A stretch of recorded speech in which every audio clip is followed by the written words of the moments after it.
तो पोटेंशियल रफली 10 की पावर 1 ले लेता हूं, this is the 10 volt per metre, ये मैं अपना पोटेंशियल ले रहा हूं, है ना।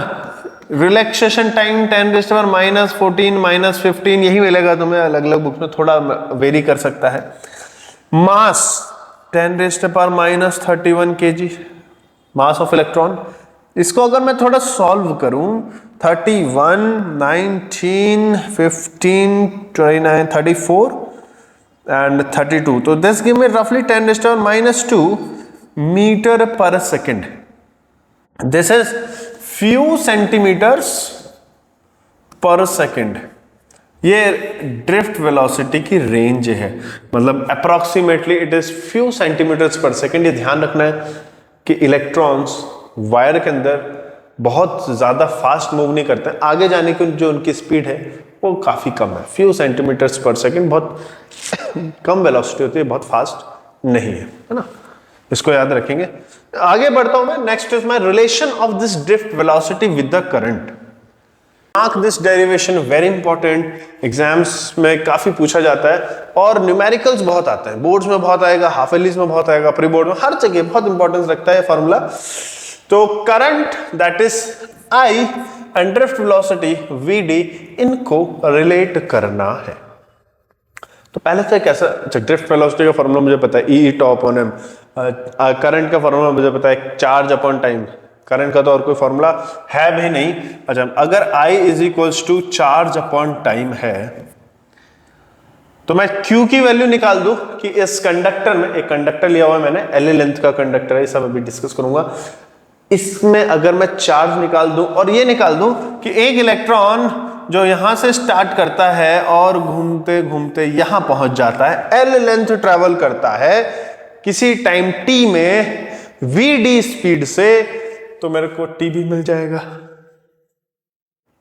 q मिल गया, t मिल गया, दोनों को डिवाइड कर दूंगा तो मुझे ड्रिफ्ट वेलोसिटी और करंट का रिलेशन मिल जाएगा। तो स्टार्ट करता हूं। Let us assume, let us consider a conductor of length L, अब इसमें इलेक्ट्रॉन्स तो वीडी वेलोसिटी से ही मूव कर रहे हैं, है ना, तो मैं लिखता हूं टाइम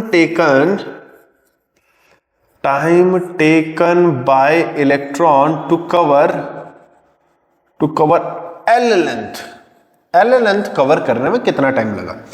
फॉर्मूला जानता हूं मैं, एक formula speed is equal to distance upon time, है ना, speed is equal to distance upon time, वही फॉर्मूला लगा रहा हूं, तो टाइम हो जाएगा length upon drift velocity, time हो जाएगा मेरा length upon drift velocity, speed is equal to distance upon time वाले फॉर्मूले से।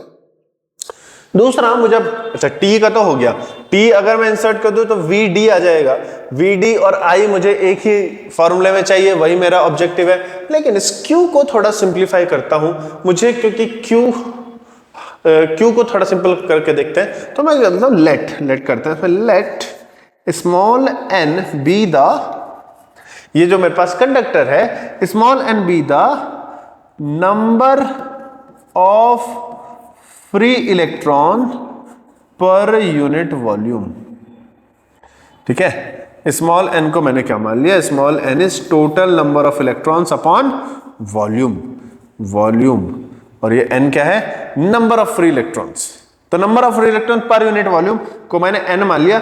इसको फ्री इलेक्ट्रॉन डेंसिटी भी बोल सकता हूं, तो मेरे पास जो टोटल नंबर ऑफ इलेक्ट्रॉन्स आएंगे, टोटल नंबर ऑफ इलेक्ट्रॉन्स वो आ गए n is equals to small n times volume. अच्छा, इस कंडक्टर का वॉल्यूम कितना होगा भाई, area of cross section A into length L, n हो गया मेरे पास small n into area of cross section into length, ये मेरे को वॉल्यूम बताएगा, volume is equal to area into length, area into length, A into L, volume की जगह A इंटू एल मैंने लगा दिया, तो ये मुझे मिला total number of total number of electrons या free electrons in this conductor, जो मैं कैपिटल N से डिनोट कर रहा हूं, कंफ्यूज तो नहीं हो रहा ना, capital N is total number of free electrons, और जो स्मॉल n है वो है total number of free electrons per unit volume, density को रिप्रेजेंट कर रहा है। अच्छा, टोटल इलेक्ट्रॉन्स मिल गए, तो टोटल चार्ज कितना हो जाएगा, टोटल चार्ज का फॉर्मूला मैंने पढ़ा था, Q होता है NE, Q is equals to N, मेरे पास है NaL, ये हो गया E। अब देखो, लेट्स से इसको कह दो इक्वेशन नंबर 1, इसको कह दो 2 और इसको कह दो 3, क्या करो, पुट इक्वेशन नंबर 2 एंड 3 इन 1, मतलब करंट में Q बाई टी जो था, Q की जगह NaLe और T की जगह, टाइम की जगह L अपॉन Vd, तो L से L तो कट गया, current is equals to NeAVd, that's the relation between current and drift velocity. यहां जो कंफ्यूज करेगा वो सिर्फ ये n करेगा, small n it is number of electrons per unit volume, small n को मैं फ्री इलेक्ट्रॉन डेंसिटी भी बोलता हूं, फ्री इलेक्ट्रॉन डेंसिटी, जिसमें मुझे खुद कंफ्यूजन होता था अपने स्कूल डेज में, इसलिए मैं बहुत फोकस कर रहा हूं। Capital N is number of electrons per unit volume, क्या नंबर ऑफ इलेक्ट्रॉन, बस पर यूनिट वॉल्यूम तो डेंसिटी है ना ऊपर, स्मॉल n, तो ये मेरे पास है, ये ध्यान रखना। कैपिटल N फाइनल फॉर्मूले में नहीं है, ये भी बच्चे बहुत गलती करते हैं, फाइनल फॉर्मूले में स्मॉल n है, E is charge on electrons, mention है, A is area of cross section, Vd is my drift velocity. Here is the relation, very important relation in terms of scoring marks, in terms of solving numericals, तो बहुत अच्छे से practice करो, बार practice करो। पहले जब भी देखो रिवाइज करने के लिए ड्रिफ्ट वेलोसिटी करो, ड्रिफ्ट वेलोसिटी का relation between current and drift velocity, दोनों फॉर्मूले एक साथ करने हैं। बहुत सारे रिलेशंस एस्टैब्लिश करने को आते हैं कि ड्रिफ्ट वेलोसिटी रिलैक्सेशन टाइम के साथ कैसे वेरी करता है, ड्रिफ्ट वेलोसिटी करंट के साथ कैसे वेरी करता है, मास के साथ कैसे वेरी करता है, अलग अलग वेरिएशन बहुत सारे मिलेंगे, आगे भी काम आएगा, हमें ओम्स लॉ वगैरह बहुत सारी चीजें पढ़नी है, वहां सब जगह काम आएगा, तो ये बहुत इंपॉर्टेंट है, just go through this derivation. चलो कुछ क्वेश्चंस करते हैं इससे रिलेटेड एंड फिर आगे बढ़ते हैं। At room temperature copper has free electron density इतना। अच्छा, यहां जो ये क्वेश्चंस आएंगे इसमें ये भी ध्यान रखना है, ये बिल्कुल प्रैक्टिकल वैल्यूज हैं। स्मॉल एन की रफ एस्टिमेटेड वैल्यू है। फ्री इलेक्ट्रॉन डेंसिटी किसी भी अच्छे कंडक्टर में रफली 10 की पावर 28 पर मीटर क्यूब होती है, ठीक है। फ्री इलेक्ट्रॉन डेंसिटी ऑफ इतना पर metre cube. The electron drift speed is in copper conductor area दे दिया and carrying current of this will be, यानी कि drift velocity is equals to question mark है। फॉर्मूला मुझे पता है, minus e tau upon M. ये लगेगा क्या? नहीं। दूसरा formula I is equals to n E A v d, ये लगेगा क्या? हाँ जी, ये लगेगा। तो इसकी जरूरत नहीं है फिलहाल, मुझे सेकंड से करना पड़ेगा। Drift velocity is given by I upon n E A. जरा फटाफट वैल्यू पुट करता हूं। Drift velocity is small n I is 5.4,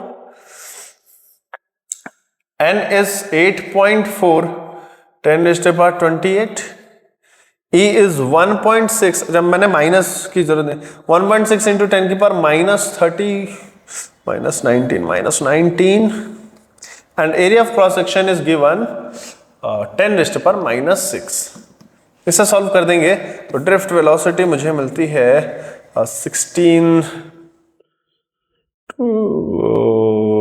5.4 upon 8.4 into 1.6 into 10 raised to power 19 and 6, ये हो गया 25 और this is -3।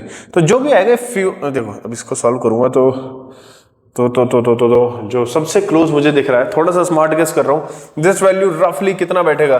10 raised to power -3 है ही, तो मीटर पर सेकेंड, तो 0.4 mm पर सेकेंड मैं इसको कर रहा हूं, क्योंकि ये वैल्यू 1 से छोटी आएगी ना, ऊपर छोटा नंबर है, बड़ा है, नीचे बड़ा है, तो 0.4 और 10 की पावर -3 हटाएंगे तो mm पर सेकेंड। स्मार्ट गेस करके मैंने फटाफट फोर्थ ऑप्शन को टिक कर दिया है।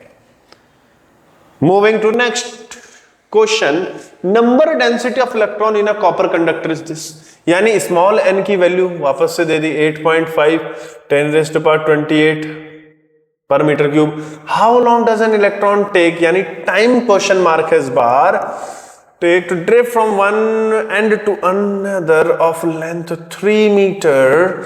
Area of cross section A दे दिया 2 into 10 raised to the power -6, carrying current of 3 ampere.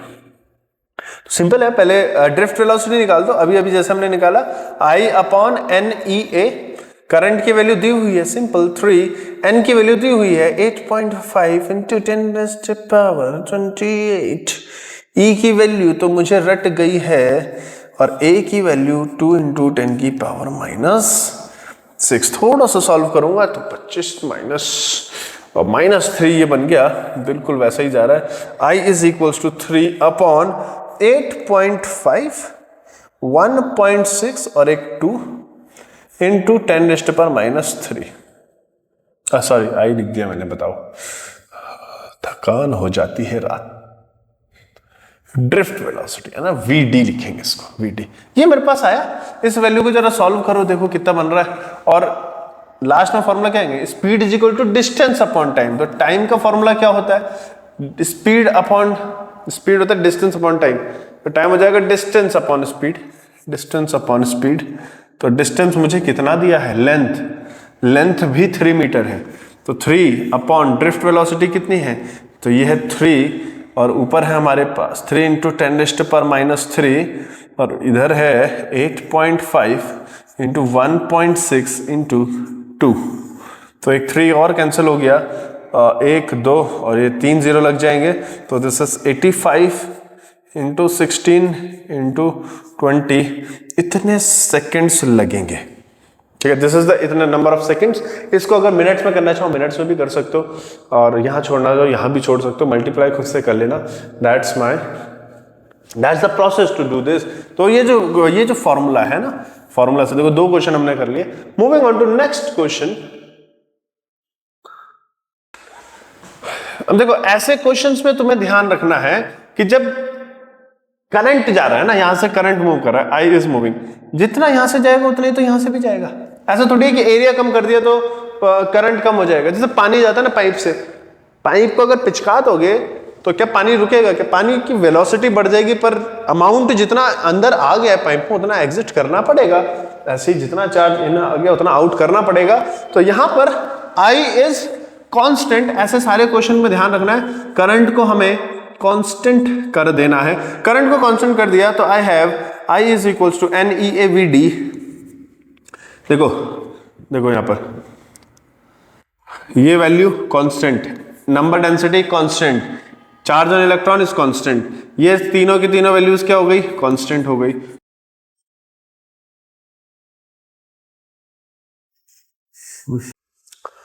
Let's continue from the last class. जो आज हमें करना है दैट इज करंट डेंसिटी को डिस्कस करना है। करंट डेंसिटी क्या चीज है? जैसे हमारी नॉर्मल डेंसिटी होती है, जिसे मास डेंसिटी बोलते हैं। Density is given by mass पर यूनिट एरिया, ये फॉर्मूला सबको पता है। डेंसिटी इज मास पर यूनिट एरिया। लेकिन ये जो डेंसिटी है दिस इज मास डेंसिटी। कौन सी? This is our mass density. यहां पर हम बात कर रहे हैं करंट डेंसिटी की। तो अगर मैं इसको current density, density of current DI लिख दूं, जिसे मैं फर्दर J से डिनोट करूंगा, ये होगा करंट पर यूनिट एरिया। जैसे मास डेंसिटी बताती थी कि एक यूनिट एरिया का वजन कितना है, मास कितना है ना, ऐसे ही करंट डेंसिटी बताएगी कि एक unit area of cross section से कितना करंट फ्लो कर रहा है। That's my current density. So area taken perpendicular to the direction of current and the definition is current per unit area। Formula बहुत simple है, J is equal to DI by DA। यहां एक चीज ध्यान रखने की है कि मैंने J के ऊपर एरो लगाया है, that's why it's a vector quantity, मतलब इसकी डायरेक्शन भी होती है। अब ऐसा क्या, उसको अभी अगले स्लाइड में डिस्कस करूंगा। Magnitude of current density J is equals to current per unit area I upon ए।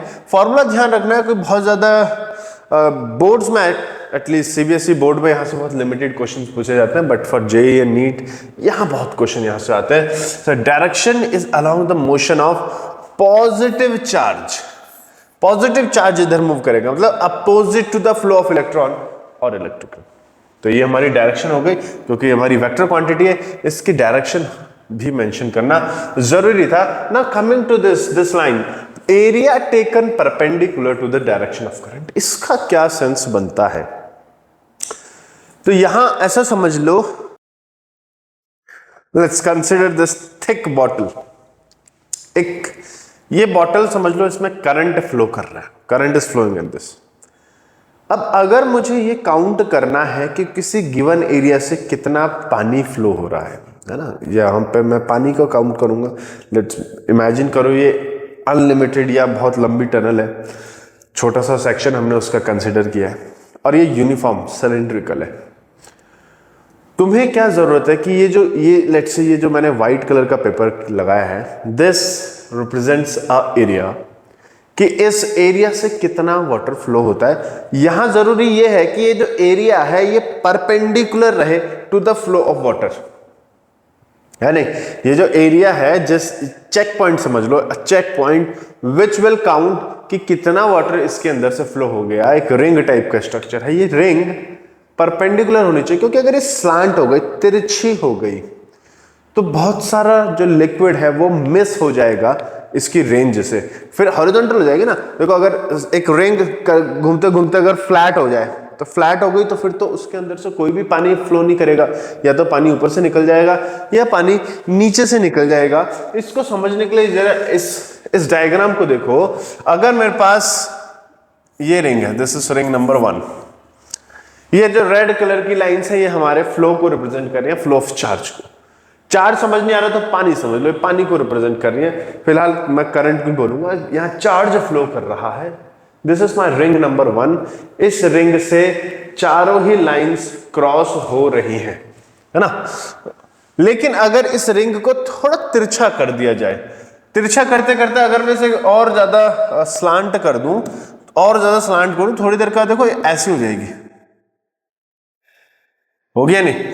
अब ऐसा करते तो ये वाली लाइन देखो, ये वाला जो चार्ज है, मिस हो गया, ये मेरे इस ब्लू डॉटेड स्फीयर में आया ही नहीं। तो यहां पर हमें क्या करना है, हमें अपने एरिया को परपेंडिकुलर रखना है to the flow of current, right? समझ आया? तो सारे के सारे एरोज जो है परपेंडिकुलर हिट करेंगे। इसके लिए मैं क्या करता हूं, अपने एरिया का कॉस कंपोनेंट लेता हूं, ठीक है? ये मैं डॉट और क्रॉस में एक्सप्लेन किया कि क्या कॉस डॉट का सिग्निफिकेंस होता है। डॉट मतलब यहां हम कॉस कंपोनेंट लेने वाले हैं इस एरिया का। ये जो ब्लू लाइन है परपेंडिकुलर लाइन है, इस परपेंडिकुलर लाइन से कुछ थीटा डिग्री एंगल नीचे ये एरिया वेक्टर है जो एन कैप से रिप्रेजेंट कर रहे हैं। ये क्योंकि अब कोई एंगल बना रहा है, दिस है ना, ये ब्लू लाइन तो करंट को भी रिप्रेजेंट कर रही है, करंट की डायरेक्शन को। अब ये जो हमारी एरिया है वो कुछ तिरछा हो गया है, अब उसमें से इतना करंट पास नहीं हो पा रहा है जितना पहले हो रहा था। तो मुझे जो नेट एरिया है ना, वो नेट एरिया को थोड़ा रिड्यूस करना पड़ेगा। तो इसलिए मैं यहां पर सिर्फ कॉस कंपोनेंट लूंगा, और जितना ये बड़ा एंगल होगा उतना हमारा जो एरिया कंपोनेंट है वो कम होता चला जाएगा। इसलिए यहां पर कॉस लेना है, साइन नहीं लेना, इनवर्स रिलेशन है। ज्यादा एंगल होगा तो कम कंपोनेंट बनेगा एरिया का, जिससे करंट पास हो पाएगा। तो थीटा यहां आ गया, ए कॉस थीटा। तो मैं जब भी यहां पर ए को लेना है तुम्हें, जब भी हम यहां करंट अपॉन एरिया लेंगे, this area will be the cos component of area vector. Area vector वो होगा जो हमारे एक्चुअल एरिया पे परपेंडिकुलर होता है, दिस एरिया वेक्टर। तो यहां हमारे पास जो फाइनल फॉर्मूला बन रहा है वो ये बन रहा है, J is equal to D I upon A cos theta. अभी कुछ क्वेश्चंस करेंगे तो ये चीज और क्लियर हो जाएगी। तो जस्ट फिलहाल के लिए remember this thing, J dot, ये डॉट प्रोडक्ट से आता है, area is at angle theta with the direction of current. Then तो ये हमारे दो फॉर्मूले हो गए।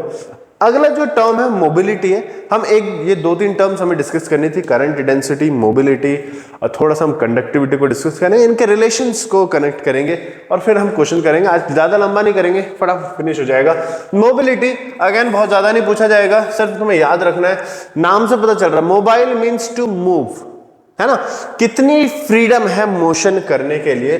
तो this is it is the magnitude of drift velocity of charge per unit electric field applied. एक चार्ज है मेरे पास, ये कब मूव करेगा, जब इस पर कोई इलेक्ट्रिक फील्ड लगेगी। अगर मैं इस चार्ज को किसी इलेक्ट्रिक फील्ड पर रख दूं, इस पर फोर्स लगेगा, मूव करेगा। ड्रिफ्ट मोबिलिटी बताती है कि ये चार्ज किस वेलोसिटी से मूव करेगा अगर एक यूनिट इलेक्ट्रिक फील्ड इसमें इस चार्ज को रख दिया जाए। ये इसकी वेलोसिटी में कितना चेंज आ जाएगा अगर इलेक्ट्रिक फील्ड में यूनिट चेंज ला दिया जाए। इसका फॉर्मूला बनेगा mobility is equals to drift velocity upon electric field. तो अगर मैं इसको 1 कर दूं तो ये म्यू जो है हमारा मोबिलिटी है वो ड्रिफ्ट वेलोसिटी के बराबर हो जाएगा। ठीक है, तो this is my first fundamental formula, that is from the definition.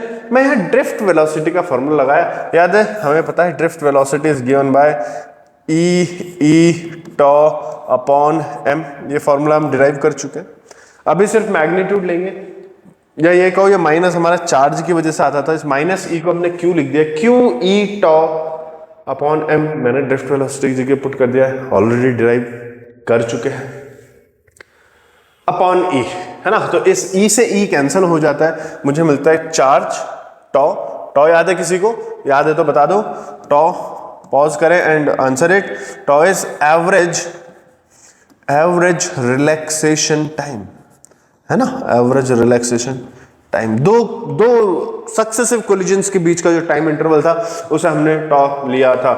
सो अगर तुम यहां देखो, चार्ज है, टॉ है, मास है, this will represent the mobility. अगर मैं एक पॉजिटिव चार्ज के लिए बात करूं तो ये हमेशा ही पॉजिटिव आने वाली है, इट इज ऑलवेज पॉजिटिव, इसको ध्यान रखना है।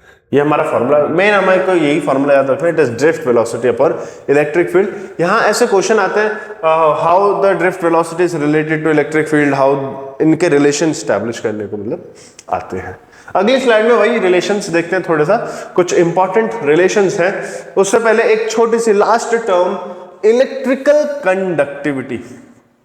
ठीक है, तो रेजिस्टिविटी पढ़ चुके हैं, it's the inverse of resistivity. ऐसी एक और टर्म है वो मैं यहां मेंशन कर देता हूं, इट्स कंडक्टेंस। ठीक है, कंडक्टेंस बाय चांस कहीं आ जाए, इसको जी से डिनोट करते हैं and it is inverse of resistance. ठीक है, 1/r। जैसे कंडक्टिविटी है वो रेजिस्टिविटी का इनवर्स है, सिग्मा इक्वल टू 1/ρ। ऐसे एक कंडक्टेंस भी होता है जो रेजिस्टेंस का इनवर्स होता है।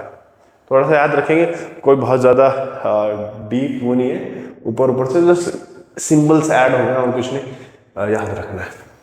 अब इनको रिलेट करते हैं जरा, कंडक्टिविटी कैसे रिलेट होती है बाकी करंट से, करंट डेंसिटी से, मोबिलिटी से। तो मुझे एक फॉर्मूला पता है, I इक्वल्स टू NEAVD। मैंने कहा था बहुत इंपॉर्टेंस रखता है, it's the relation between drift velocity and current, वहां हम कर चुके हैं। मैंने ड्रिफ्ट वेलोसिटी का फॉर्मूला लगाया क्योंकि मुझे पता है drift velocity is given by E tau upon m। ये फॉर्मूला हम डिराइव कर चुके हैं, तो मैंने ड्रिफ्ट वेलोसिटी को यहां पर पुट कर दिया। तो NEA as it is, E tau upon m drift velocity से आ गया। n अपनी जगह है, a अपनी जगह है, E into E become E square tau E upon m। Simplify कर दिया, ये बन गया, ये करंट आया। अब अगर मैं a को यहां से, इस a को नीचे भेज दूं, देखो I अपॉन a बन गया, I upon a is equal to, तो यहाँ NE square tau E, NE square tau E upon ये बनता है।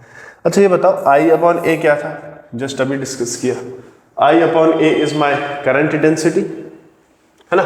तो मैं यहां पर अपने I अपॉन a को J के इक्विवेलेंट पुट कर दूं,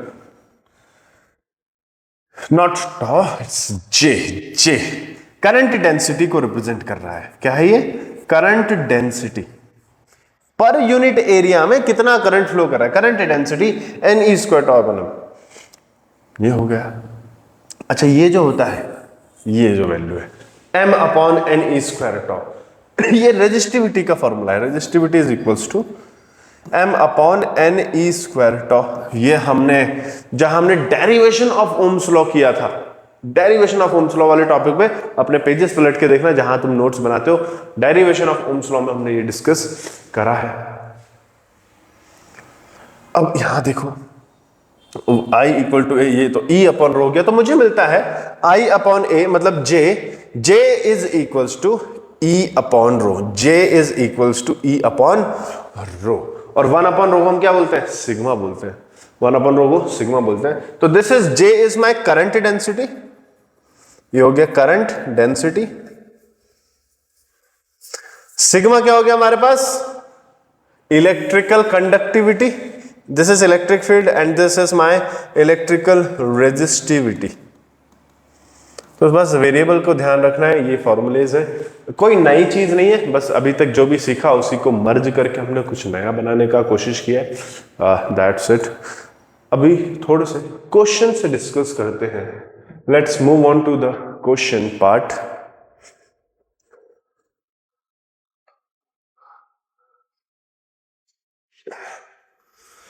determine the electrical current through a cylindrical wire of radius R। क्या बताना है, electrical current I equals to question mark, ये थोड़ा I equal to question mark. If the current density is uniform, J uniform है, ये बता दिया। अच्छा J क्या होता है, it is current per unit area. यहां पर ये करंट आ रहा है, इसमें अगर मैं एक स्लाइस बनाऊं, ये जो स्लाइस बनाया रेड कलर का, इसका एरिया कितना बनेगा, it's the area of cross section which is perpendicular to this, can I write it is pi r square. ये जो सरफेस है इसका भी पाई आर स्क्वायर, सारे सर्कल्स का पाई आर स्क्वायर। तो I have J equals to I upon pi r square. So what is current, current is J times pi r square. So my option A is correct है, J यानी current density times pi r square is my current.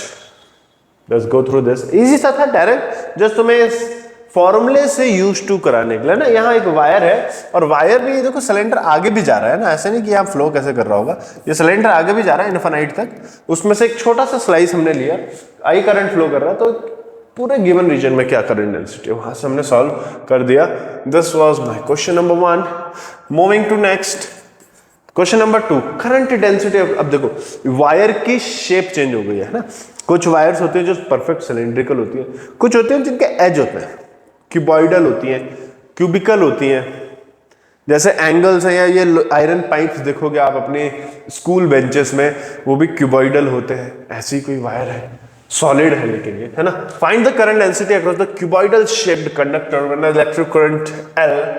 Electric current I flows across its length L।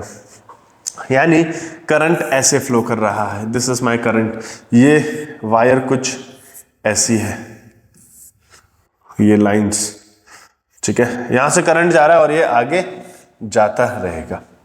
अब देखो अगर मैं एक slice बनाऊं, है ना, मैं एक स्लाइस बना रहा हूं, तो स्लाइस ऐसा ही बनेगा, ये वाला बनेगा नहीं। तो इस स्लाइस का एरिया, वॉल्यूम नहीं पूछ रहा हूं, सिर्फ एरिया पूछ रहा हूं, वो एरिया ये होगा, कितना बनेगा area, area of cross section पूछ रहा हूं मैं, क्रॉस सेक्शन। और ये ध्यान रखना, ये जो एरिया ऑफ क्रॉस सेक्शन होता है ये perpendicular to the flow of current होता है। तो हमारा जो करंट है वो अलोंग एक्स एक्सिस फ्लो कर रहा है, जो हमारा ये एरिया ऑफ क्रॉस सेक्शन है ये वाई एक्सिस और जेड एक्सिस में, वाई जेड प्लेन में है, तो परपेंडिकुलर है। I can write area is equals to breadth into height. तो मेरे को एरिया मिल गया, ब्रेथ इनटू हाइट। पूछ क्या रहा है, करंट डेंसिटी पूछ रहा है, जे पूछ रहा है। जे होता है current per unit area, current per unit area, है ना। तो current per unit area, area क्या है मेरे पास, base into height, that's my current density. So what I get is I upon BH, this second one is my correct answer अगर current along the length flow कर रहा है। अब देखो करंट कैसे फ्लो कर सकता है, जैसे अगला जो क्वेश्चन है, क्वेश्चन नंबर 3, यहां देखना करंट डेंसिटी, सेम क्वेश्चन है बट इस बार current is flowing through the width B।